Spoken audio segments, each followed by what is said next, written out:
Hello everybody, here I am at William Shakespeare's birthplace, and there was that beastly woman who told me to turn this off. They're not allowed to film in there. Nobody else objected for a few minutes, the other guides who work in there. And curiously enough, the room where I had to switch it off was actually the room where he's reputed to have been born. And there's no documentary evidence, but since after his death, visitors have been coming to do homage to Shakespeare, and that's always been the room where people were told he was born, his parents' bedroom. Of course, we can't be certain he was born in that bedroom, or even that he was born in this house. We don't even know which day he was born, but we know which day he was baptized. So there was a baptismal record. That's often given as his birthday. Is almost certainly not his birthday. Whoever goes for a church baptism on the day of their birth, so he was born a few days before that, probably. It's only if an infant is thought to be at risk of imminent death, anyone can baptize the child.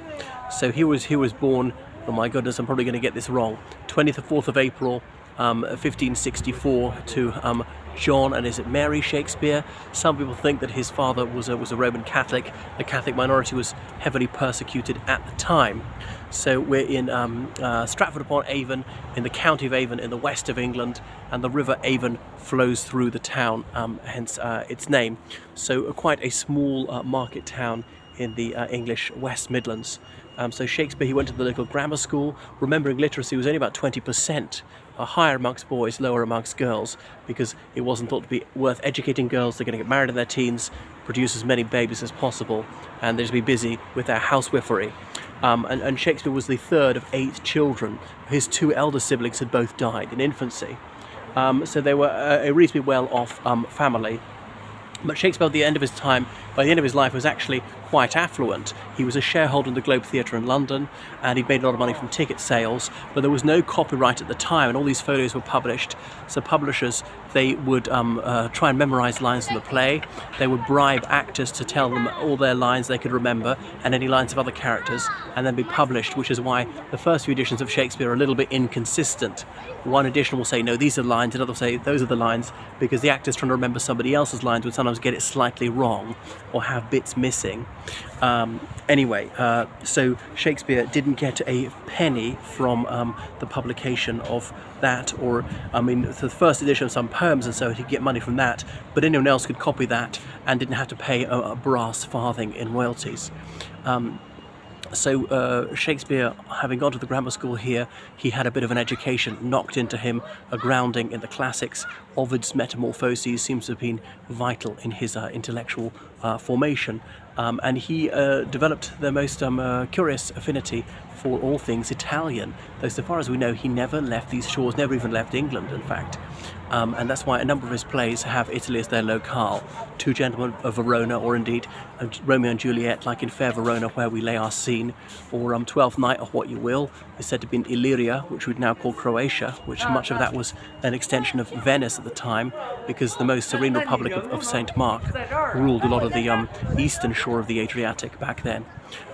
Anyway, so Shakespeare, he moved to London, we're not quite sure when, sometime after his marriage, at the age of 18, and he got involved in the Lord Chamberlain's Men and Acting Company, and indeed writing plays for them. So it was obviously a lot easier for him in a way to know who he was writing for, because he knew who the actors were.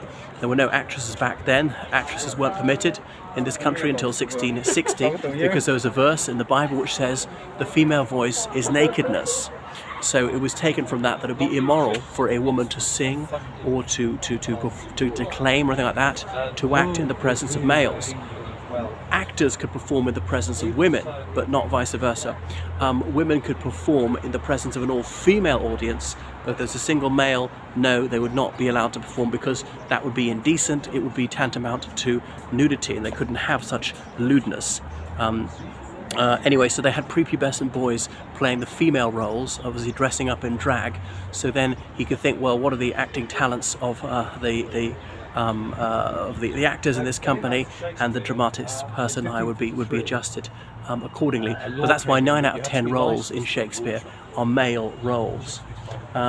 Anything else? Well, you might have seen Shakespeare in Love, that fantastic, is it Sam Mendes film from 1998, where Gwyneth Paltrow, she plays a woman who has to disguise herself as a prepubescent boy and playing a male role. So she's in double drag, if you will. So Shakespeare is fascinated by twins, partly because he had twins, and that theme recurs. So this comes up in, for example, Twelfth Night, or What You Will, as in a boy twin and a girl twin who look so alike they're often mistaken from each other, partly because of his own twins. But his twins are obviously non-identical, girl and boy, and the boy, he died at the age of 11, buried in Trinity Church here in Stratford-upon-Avon, where the Bard of Avon himself is laid to rest. Right, so. And then, the new place is his larger house on the other side of town with about 30 rooms, because he's very well off by the end, and he let his sister have this. They knocked the two cottages together. For her sister, Joan Hart was her married name. So Shakespeare had those 3 children, 2 of whom made it to adulthood, both of whom married. He had 4 grandchildren, I think, but none of his grandchildren had children themselves. So there are no direct descendants of Shakespeare. There are people with the surname Shakespeare around, but they're descendants of his brother Gilbert or other brothers of his, and some of his sisters had surviving children. There's a famous Captain Shakespeare who was prominent in what we now call Saudi Arabia before the First World War, a British agent, but it was a collateral descendant of the Bard of Avon. Oh, look at this bust of Rabindranath Tagore, author of the Indian national anthem, Jana Mana Gana. So a Bengali writer, knighted by it would have been Edward VII, but he rejected his knighthood after the Jallianwala Bagh massacre. But he was a student of Shakespeare, an aficionado for his works. So look, William Shakespeare with his Chinese counterpart. So Shakespeare, he wrote 37 plays, although there's some dispute about this. There's this theory that the Earl of Southampton wrote that. Shakespeare, he had an affluent patron, Wriothesley, because to begin with, of course, Shakespeare didn't have 2 beans to rub together, and he published a number of 5 titled poems. He published the sonnets, 154 of the sonnets, which obviously tell a tale of a man who's is having a physical relationship with another man, but he's in love with a woman, and it's a vicious love triangle. And then the inevitable happens.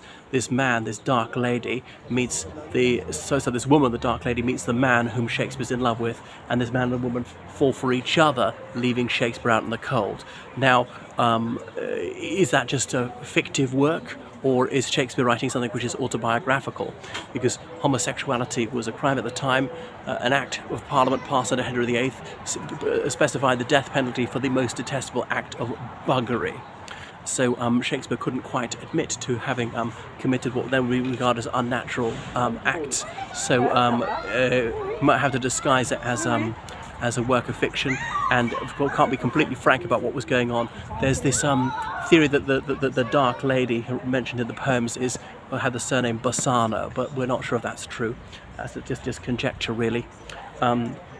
So some people thought that Shakespeare wrote with collaborators, so a team produced these, and people particularly think that with Henry VI Part 1, which is thought to be his feeblest work, is very seldom performed. So Macbeth is probably the most popular one. Macdeath, I call it, partly because there are plenty of stabbings and people are quite bloodthirsty. But that's less than half the length of Hamlet. So Hamlet is too turgid and overlong and very seldom performed. They have to cut it rather ruthlessly if they're going to stage it. People don't have the attention span for that one anymore.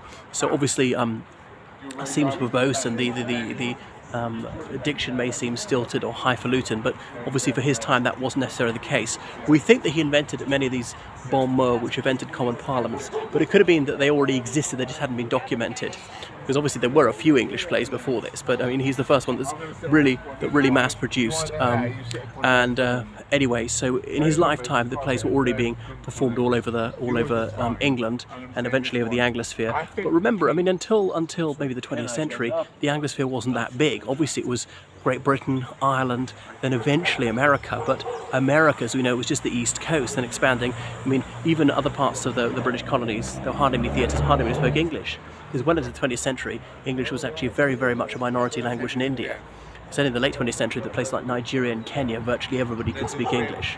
But he was translated by, my goodness, is it Schopenhauer into German in the early 19th century, became very widely appreciated in Germany. I was calling it Unser Shakespeare. That's why Joseph Goebbels knew a lot about Richard III and so on.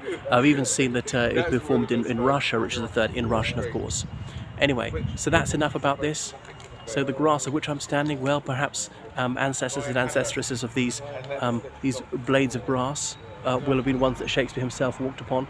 Anyway, it's an absolutely gorgeous spring day, and the place is liberally carpeted in buttercups, and I'm surrounded by fragrant flowers. So it couldn't be a more idyllic day in which to visit Stratford-upon-Avon. Look under this azure sky, and full canopies of the trees. But that's enough, a little bit about Shakespeare. You've got to visit yourself. Toodle pip.